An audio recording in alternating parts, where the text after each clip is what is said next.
Having a wonderful day. Welcome to DrBoyceTV.com, the home for intelligent Black people. My name is Dr. Boyce Watkins. I'm going to say hi to everybody. I hope you're doing well. First off, I want to say that in addition to having an interesting conversation about our brother Shannon Sharpe and his interesting exit from Fox Sports, I also get a chance to speak with Jeff Lightsy Jr. from the Black Boss Channel, who is becoming just one of the most, if not the most influential broadcaster in the whole HBCU space. And so anyway, I want to ask Jeff, how you doing today, man? Hey, I'm doing good, Dr. Boyce. I appreciate it as always. Oh, absolutely, brother. Very happy to see you. And everybody that comes in, put your thumbs up, your B1 in the chat. DrBoyceTV.com is designed to make you smarter, richer, and happier. And I guarantee you, if you hang out with us, you will achieve those goals.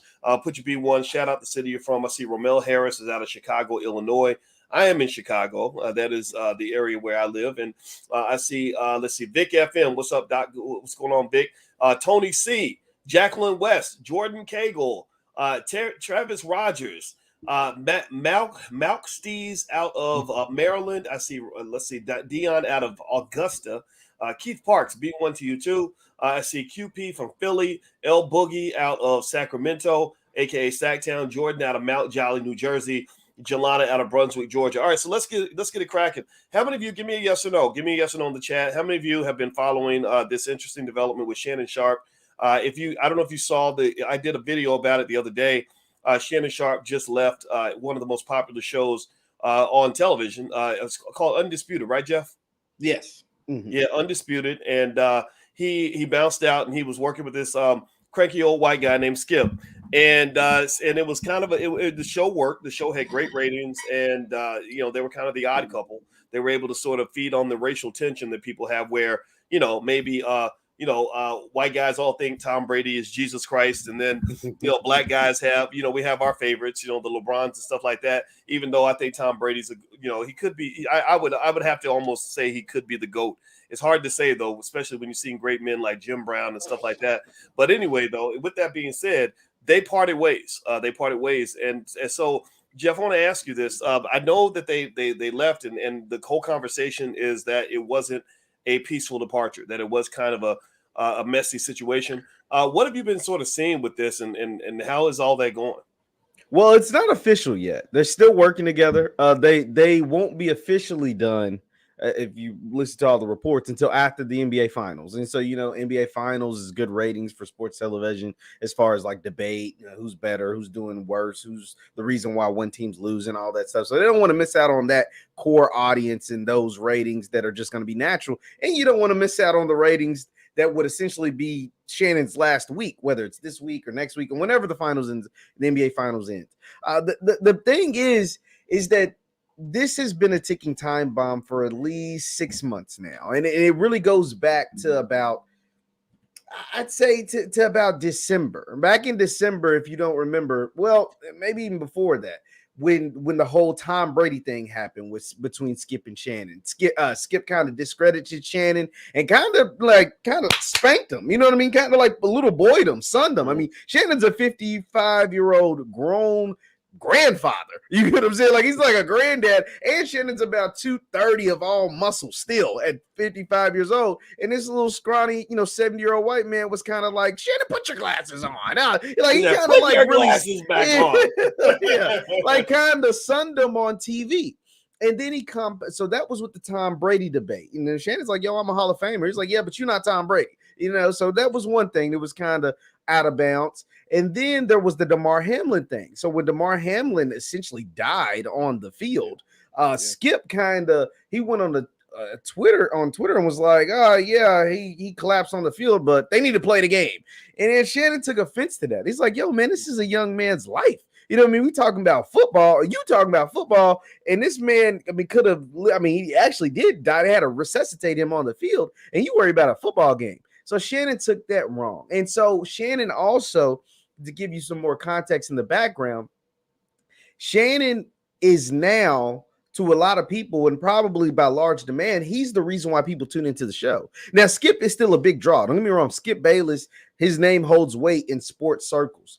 But Shannon, if you're talking about Undisputed or viral moments or people that just know people or anything that gets the show more ratings, it's due to whatever Shannon's doing. Whether he's going out there with, some people would say, do coonery stuff, or his relationships with the players, or him getting into it with John Morant's daddy on the sideline, his relationship with LeBron James, like all of those things have gone viral and has boosted their ratings on that show. That's all due to Shannon. It's nothing to do with Skip, so it has nothing to do with Skip. And then you add the fact that Shannon has one of the most popular podcasts in the world right now. Club Shay Shay is up over 1 million subscribers, and it's only been out for like a couple of years. It's got millions, hundreds of millions of views as far as like how many people have seen it. And it's had heavyweights, guys, even outside of the world of sports, like Steve Harvey and E40 and Neo and all these people that are really well-known entertainers, athletes, actresses, whatever.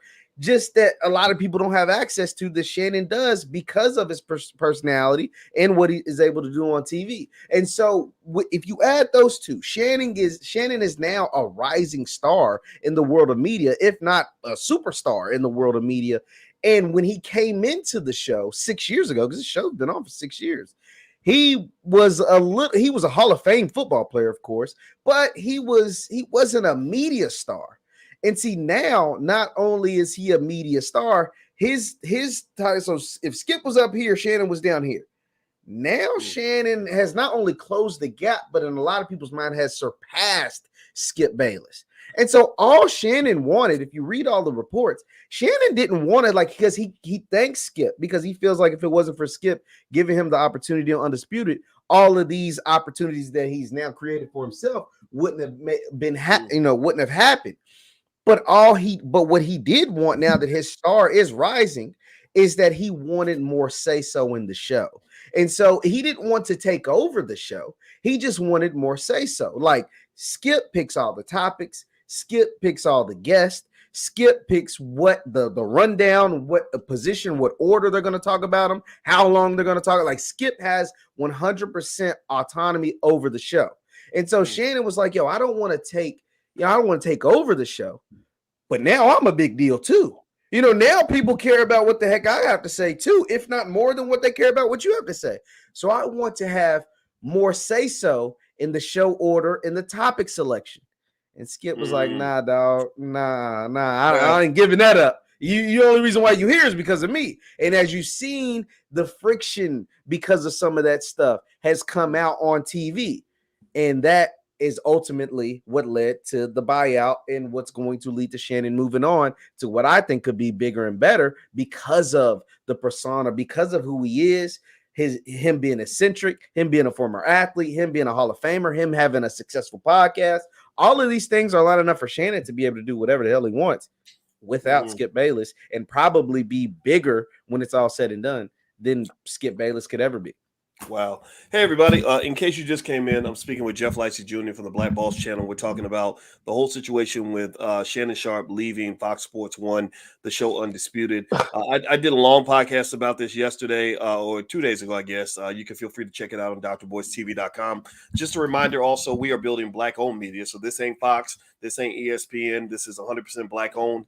So if you would support us, we would appreciate that. We have reached about 1 billion views, actually, on all of our platforms put together. And this is created and owned completely by Black people. So follow us on Spotify. And go find my name on Spotify. Look it up. Also, Jeff is on Instagram and other platforms and Twitter as well. I'm going to put his Twitter and Instagram up here. And I hope you will also follow my brother Jeff. If you like sports and you want to have a sports debate, Jeff will debate you. So definitely follow him at JLightsy7. All right, so let's hop back into this. All right, so one of the things about this show that's interesting to me is that I saw that there was this a video apparently where Stephen A. Smith, kind of invited Shannon to join up with him. He actually made a statement that kind of surprised me that he would be that bold, in terms of openly recruiting him in that way. And I'm going to play some of this. I'm just going to play Stephen A.'s words real quick, and y'all give me a yes in the chat if you can hear him. Okay. I'm going to grab this Twitter video right quick. Give me 1 second here. All right, so there's the video. Y'all let me know if you can hear this when I play it. I'm going to play it right now. And then I don't know what his plans are. I don't know what he's trying to pursue. I don't know what he's after. But if Shannon Sharpe needs me, I'm happy to be here for him.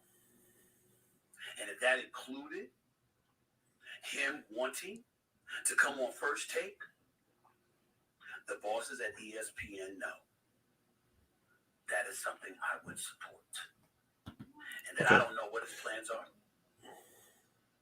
I don't know what he's trying to pursue. I don't know what he's after.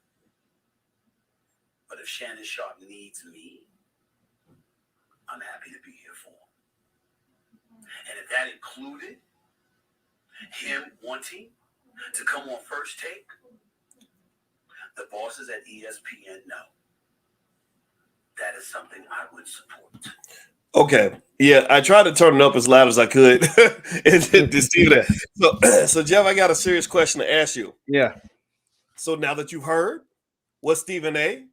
had to say about Shannon Sharpe possibly coming to ESPN with his support, how do you feel about Shannon Sharpe possibly taking that job? And what do you think, Jeff Lightsy Jr., that Stephen A. was really trying to say when he was talking deliberately like this?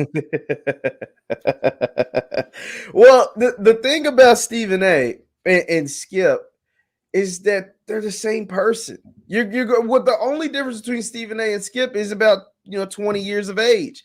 But the problem that Shannon would run into over there, if there ever became a problem, is that Stephen A. could do him just like he did his last co-host, Max Kellerman.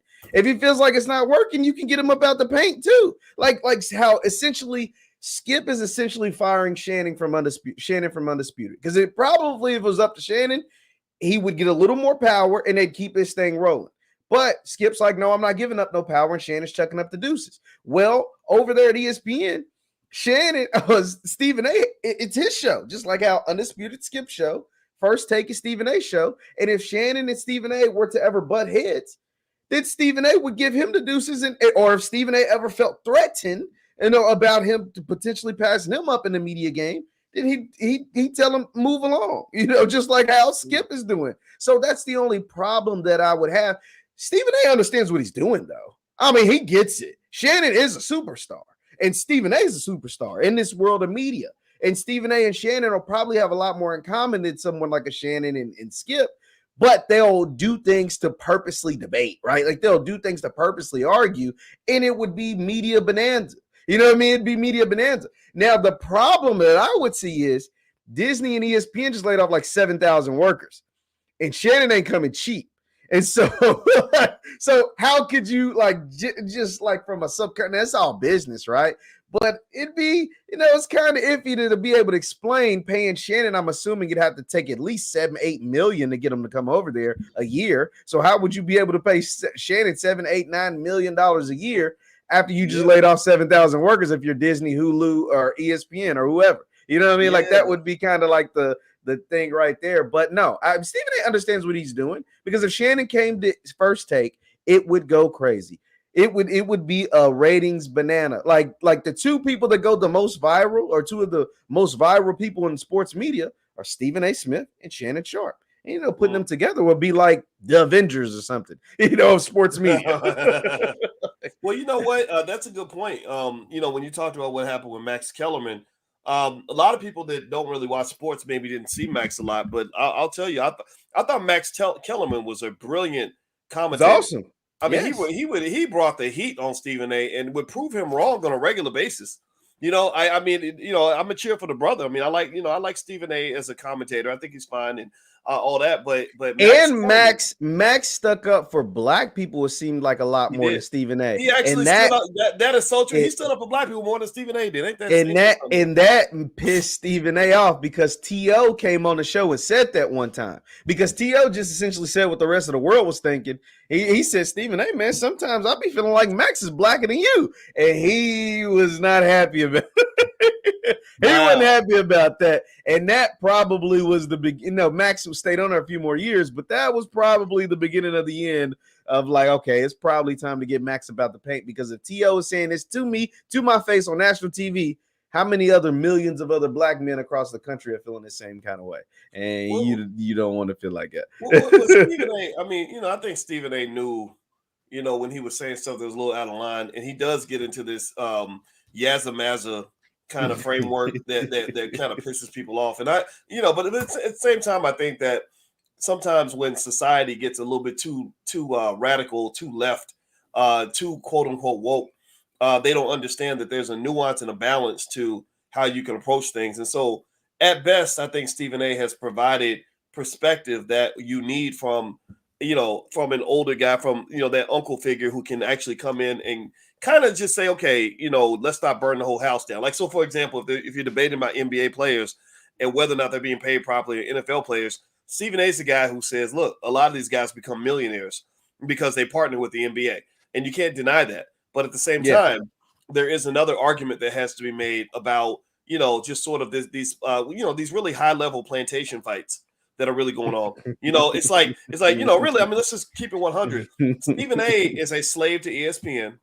Shannon was a slave. He's a runaway slave from Fox Sports. And Stephen A. is recruiting Shannon to come to his plantation, to be another high-paid slave. See, people don't understand this. I'm not making fun of these guys. I sometimes I say stuff that sounds harsh and sounds like I'm making fun of them. I really admire these guys a lot. I really do.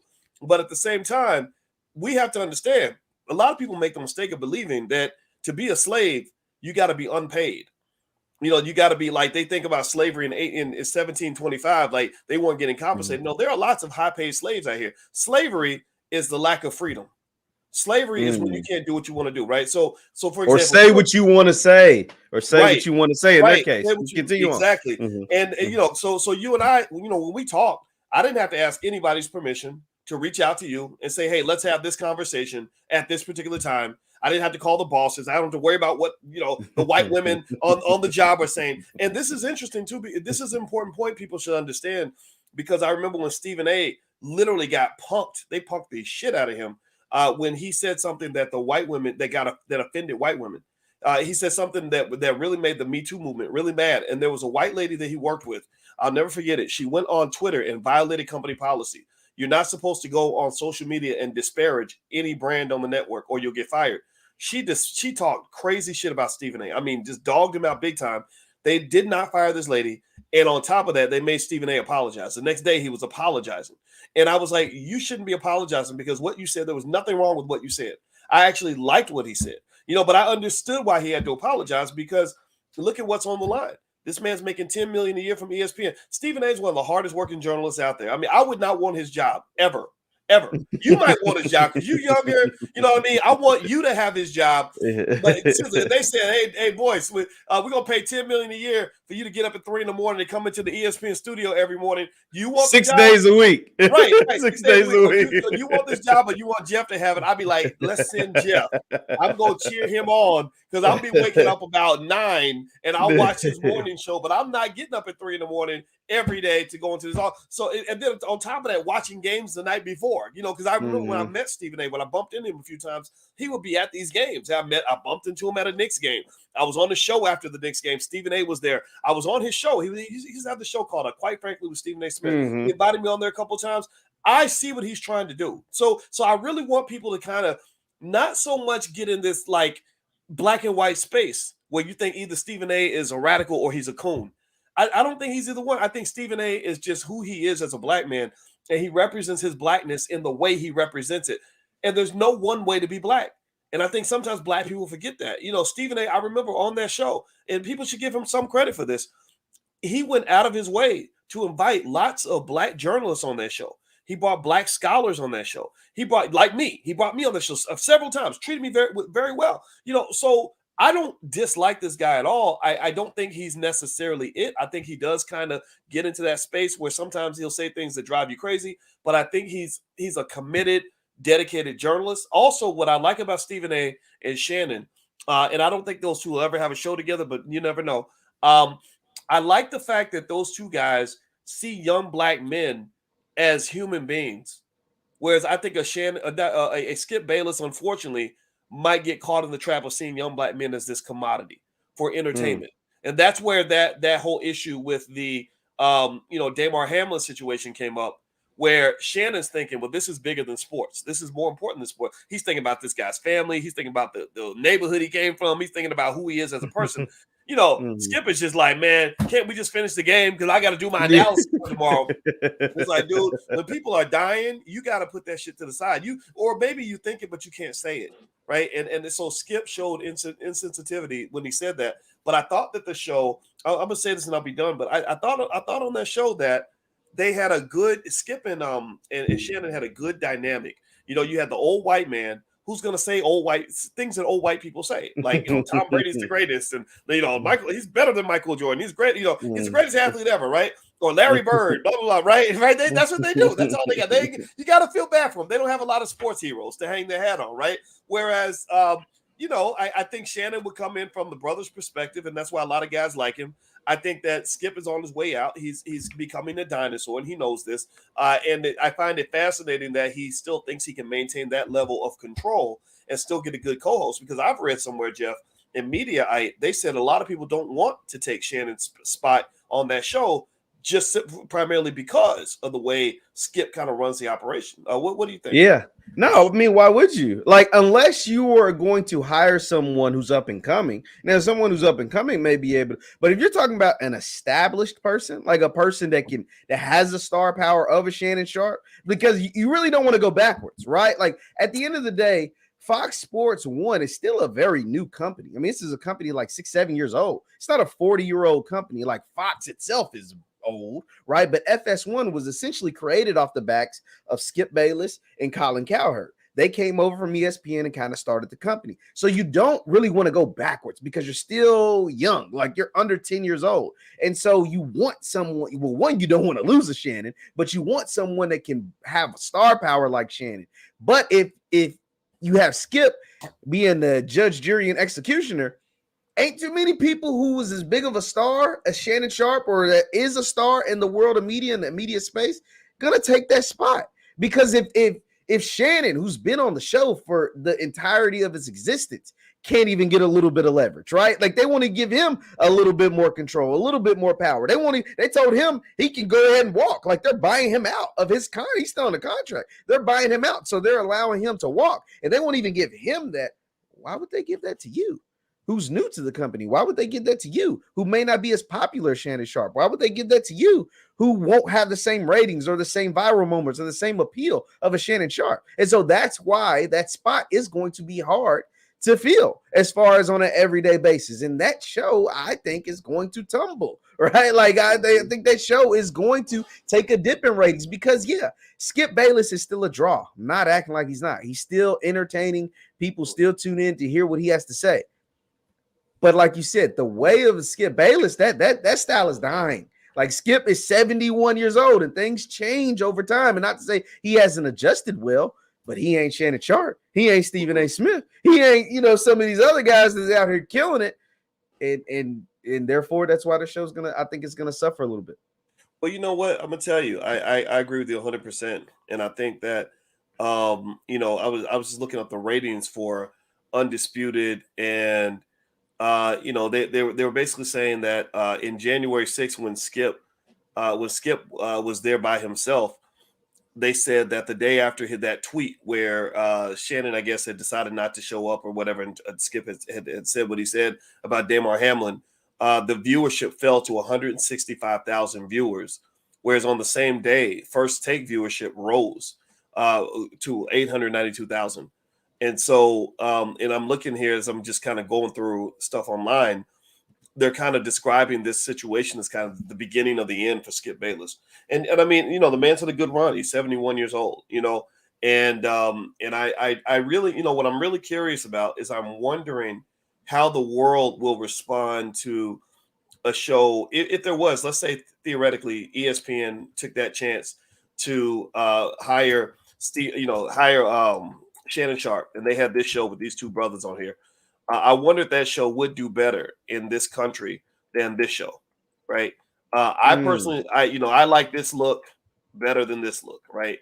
Because I think that I relate to both of these guys on some level. There's a part of me that relates to both of them, part of me that understands both of these men, and I like the debate. I like the differences in perspective. I like seeing the humanity of black men in the sense that you have that diversity of perspective. The only thing we're missing is we're not getting perspectives from all black men, right? Black men are not just athletes and entertainers. We have black men that are attorneys. We have black men that are doctors. We have black men that are scholars. We have black men that are doing all kinds of work. And that's one of the problems with media is they tend to just elevate black male thinking when we're playing a sport, telling a joke, or entertaining white folks in some significant way. However, putting that to the side, I respect, the intelligence and the skill of both of these guys. I'd love to see it, but I really feel like in this country where you've got, millions of people that don't relate to a Stephen A. or don't relate to a Shannon Sharpe, who will relate to a Skip Bayless. I wonder if that was, a big part of what drove those ratings, right? Like, so if those old white people stop tuning in, what happens there? I don't know though. I don't know. And like you said, it'd be interesting to see if Disney takes that shot, because Disney, as you said, is laying people off. But at the same time, they're not laying everybody off. Disney's still investing. They're still investing billions of dollars, right? The difference is when you start laying people off from the company, you're just trying to cut costs and be more efficient. So it's almost like an athlete trying to lose weight. He doesn't want to lose all his weight. He just wants to lose the fat. He wants to cut the fat, but he'll build muscle. So they'll invest in areas that will build muscle. So if they think they're bringing Shannon in at 8 million, even 10 million a year is going to help them make another 15, 20 million a year, then they'll do it. And you're right about that, Doc, because they just made an investment in Pat McAfee. So I don't know if you know much about Pat McAfee, but Pat McAfee, he has a big so Pat McAfee essentially, he was an NFL punter for 9 years, and he said, you know what, I could play in the NFL another 5-6 years. Like he's a Pro Bowl punter. He said, I'm gonna start my own show. I'm gonna get on YouTube, get my buddies to start my own show, and it took off. Like it didn't grow a little bit. It was super, but it was it's basically like being at a Sigma Nu frat house. You know what I mean? It's like a show full of, so it's like a show full of a bunch of white dudes that just talk crazy and are funny, but they're relatable. There's the cool white dudes, right? Like the white dudes that go to black barbers. You know what I mean? All of them are like that, but McAfee is, right? And so he'll get his friends on there, and then he struck a deal with FanDuel for a 4-year, $120 million deal with FanDuel to be exclusive partner of FanDuel. So, and then they gave him $50 million up front. So he was able to pay his whole staff $5 million a piece. Ready is crazy. There's a bunch of guys he went to high school with, right? And they're all in Indianapolis. So not in New York or LA or nothing. They're in Indianapolis, Indiana. And then so his show is doing so great, and it's doing great off the in the individual space, and McAfee started getting deals with WWE and all these different places. Then ESPN started basically contracting them, right? They paid them to come on their college game day throughout the college football season. And then it got so big that they were like, hey man, we'll buy you out of your FanDuel contract, and we want to lease your show. Essentially, we want to lease, draw up the contract however you want it to do, and that way you can keep your show on YouTube, because the show is basically all based on YouTube and Sirius Radio, and we'll cut the check to where you're still able to do that. We just need that content because we see the way the world's going, and you tapped into that market, you figured out the algorithm, you're in the space that we want to be. Right? Because everything's digital, and then he's independent, so he can do his own thing. And so now they cut the check for Pat McAfee.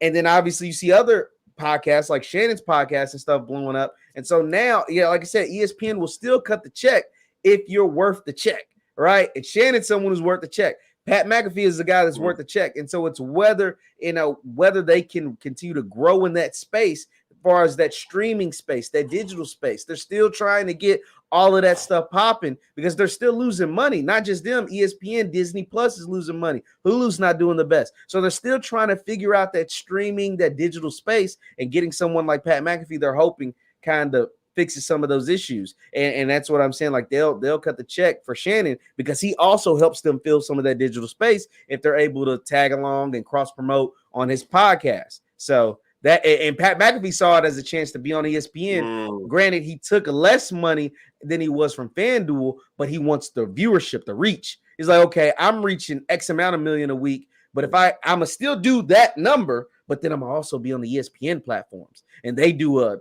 10 times the number I do. So even if I get a fraction of those guys, by the time my contract ends, whether I want to re-up or want to go back to solely being independent, I will then have pulled some of those viewers from ESPN. It's like a perfect deal, man. He struck it to where he has the outs. He's still himself. Now he won't be able to cuss as much, right? Because he does a lot of profanity because he uses a lot of F-bombs and stuff. He said, yeah, I won't be able to say the F word as much, but I'll still be able to do my show the way that I do it, pick my own topics, do all that stuff, and still have the same type of environment that I've had this entire time. Yeah. He got I saw the $85 million contract. So you're talking about, $17 million a year he's getting. That was a pay cut from FanDuel. FanDuel's paying It wasn't. Mm-hmm. Yeah, and with Shannon, I mean, I can see Shannon coming in 15-20 million a year, to ESPN, and it would make sense. And then also you even talk about what Club Shay Shay's doing. That's a demographic that I think that platform somehow is connected to Fox Sports 1. I think it was, but as part of his buyout, he gets sole possession of the show. So like that was part of the his buyout negotiation that he will get sole possession of his show, all the content and all that stuff. So like I said, like that boosts his value because if you got 2 million on Twitter, another million or so on Instagram, and then another million subscribers on your YouTube channel, Doc, you understand how big of an asset of having followers, subscribers, or whatever can be as far as leverage and monetization. And that's all a part of his negotiation strategy as far as whether he wants to stay independent because he has such a wide casting network, his own, like Shannon is his own network now. If you got 2 million people on Instagram, another million on YouTube, another 2 million on Twitter or whatever, like you have a network of over 5 million people, right? Like you are the network now. And then with the way that, these algorithms work, you got videos get seen by, you just said Undisputed was getting 165,000 per episode, right? Like roughly. Let's just call it 200,000 per episode. Well, if Shannon put out a show every day on his own, I think he could get 200,000. I think he could get it over the course, and some would do better than 200,000. Some would do 300,000. Some would do. I seen Tucker Carlson's bringing his show to Twitter, and his video announcing it got 30 million. You know what I'm saying? So like he doesn't have to go back to linear television. He's the draw. Like he's the draw. Fox Sports not the draw. He's the draw. Stephen A. ESPN, when it comes to Stephen A, is not the draw. Stephen A is the draw.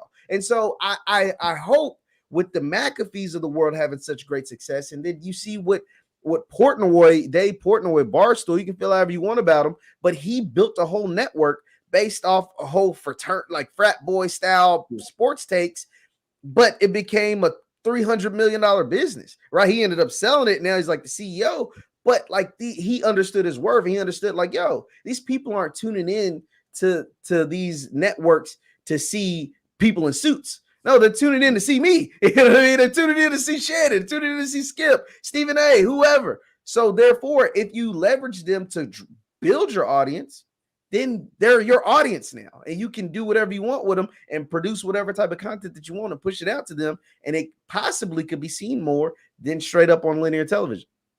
Well, speaking of content creation, I don't know about y'all, but I don't think white guys should have all the fun in building networks and $100 million, $1 billion companies. So our network is you. So I would like for everybody watching to go follow Jeff Lightsy Jr. Help this young brother get his stuff kind of moving. And I know it's already moving, but the more of you that support him and connect to him, the more you'll be informed about sports, because Jeff is better than all these guys. Let me just tell you this: he's more dedicated, he's more skilled, and he's better, smarter, and blacker than all these white boys, that he's been, that we've mentioned here. And then shout out to them. They're good, but I want to see our people win first. And so his information is right there at JLightsy7. So I hope you'll follow him on Instagram and Twitter. Also, I know he's on the Black Boss channel, and that's theblackbosschannel.com. I'll put that URL up. And also, my name is Dr. Boyce Watkins, and this podcast is actually on Spotify. And we do actually have our million. We got about 1.2 million subscribers on different platforms we own, and we have a great network. So if you'd like to get some free resources, our goal is to make you smarter, wealthier, and also happier in general. And we put Black people first. That's what we do. So if you'd like to get some free resources, like I did a training on how to make money without working, things like that, feel free to go to boycewatkins.com. And also this podcast is on Spotify. So feel free to go follow us there. Jeff, now, so what is, by the way, your YouTube channel? How do I send people to your YouTube channel too? I want them to see you. They just look up Jeff Lightsy Jr. It'll be the first thing that pops up, and I'll be right there. Okay. Yeah. And and it seems to me, and I'm going to just say directly, I think I'm looking at what they're doing and what they're building and the money they're making. And I just want to encourage you, keep doing what you're doing, because I know guys who do stuff at this level. You got a lot of y'all seen Chris Broussard came in here. He's on Fox Sports, if I'm not mistaken. I know some other people. I've been on Stephen A's show. I know a few guys that are, that are out there doing this stuff. And I know how these models, Jason Whitlock, is a friend of mine, right? he's a lot of people don't. However you feel about Whitlock, Whitlock is Whitlock, but he's entertaining though. He is entertaining. Right. I respect Whitlock. Some people, feel how they feel about him, but I respect Whitlock because one thing I will say about him is that he believes in what he believes in.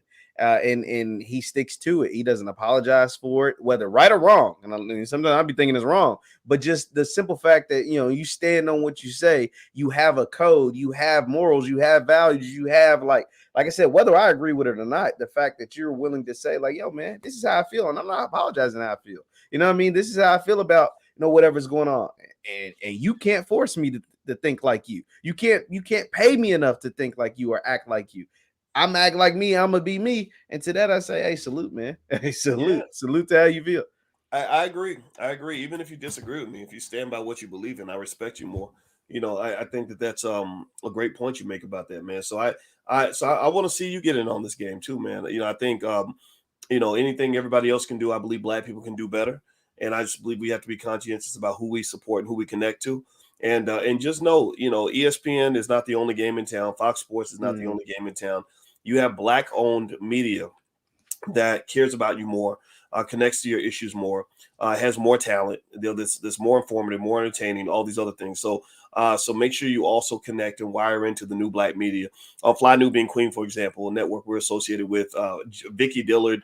Literally, you're talking about millions of views from Vicky, right? So that's just one of a bunch of people that are just killing the game. So I think we should build our own, and actually, by the way, and speaking of that, we do have a movie coming out this summer called B1 the Movie, and it's got a lot of the really interesting people in our space that are in this film. Now, Jeff, you were in the movie, right? Yes. Yeah. I did the cameo for B1 the movie. It was awesome. It's gonna be. I can't wait to see the full thing, man. I know Rick did his thing on B1 the movie, and I cannot wait to see it. Oh man, I'm telling you, this movie is so damn good, and it's going to be seen by over 1 million people. We've already allocated the budget for it in terms of marketing and all that. Also, it was shot at the All Black National Convention, and it digs directly into our people. It puts our people first.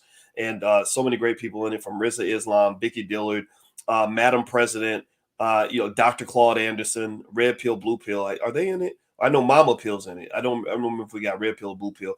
D1, the rapper, Akila Nihunda, who's a rising star. She's over talking to people at Rock Nation and stuff like that. She's extremely good. You got Julian Gordon, who actually, ironically, is the only Black person I've ever met who has helped Black people acquire $250 million worth of real estate. There's not one celebrity anywhere that can say, I helped Black people acquire $250 million worth of real estate, like one family at a time. And these are the people that are the leaders. These are the people I look up to, and Brother Nuri Muhammad from the Nation of Islam, just these are the solid people in the community that are going to lead us back to the greatness that we deserve. And so you do have Black-owned media. I want everybody to know that. So we'll talk about what's happening at ESPN. We'll talk about Fox. Much respect to them. But we are building our own, and this is very important for our community. So give me a yes if you get what I'm saying. Give me a yes if you can support on some level. Give me a yes if you can at least go follow somebody, hit the like button, hit the share button. Make sure you subscribe to this platform. Follow us on Spotify. We could really use your support because we want to make these billion-dollar moves also.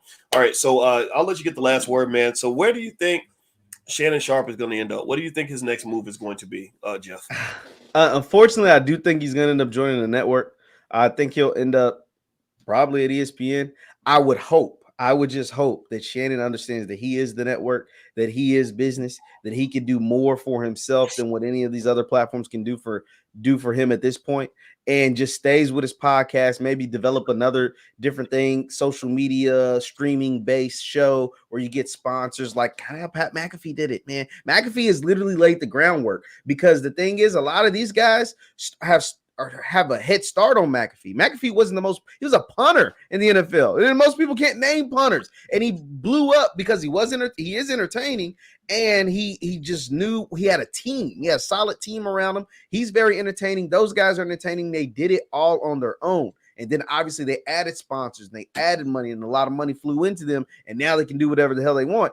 And now, because they started off cursing and not bending the knee and doing little silly antics for money, that when people sign up to partner with them, they have to take them as they are. You know, with you taking us, I mean, yeah, okay, we're on linear television. We may not curse as much, but this is what you're going to get. So don't be surprised when you get what we bring, because this is what we're bringing to the show. And so my hope is that Shannon stays independent, and, you know, take me as I am. If I decide I can guest host or whatever, but I'm keeping 100% of the profit is coming to me. All the revenue, all the expenses, all the profit is all coming to me, and I'm not making somebody else $1 billion when I can make my own $1 billion on my own. So that's my hope, but we'll see what happens. We'll see where it goes. All right. So everybody, I want if you could give a digital thank you to Jeff Lightsy Jr.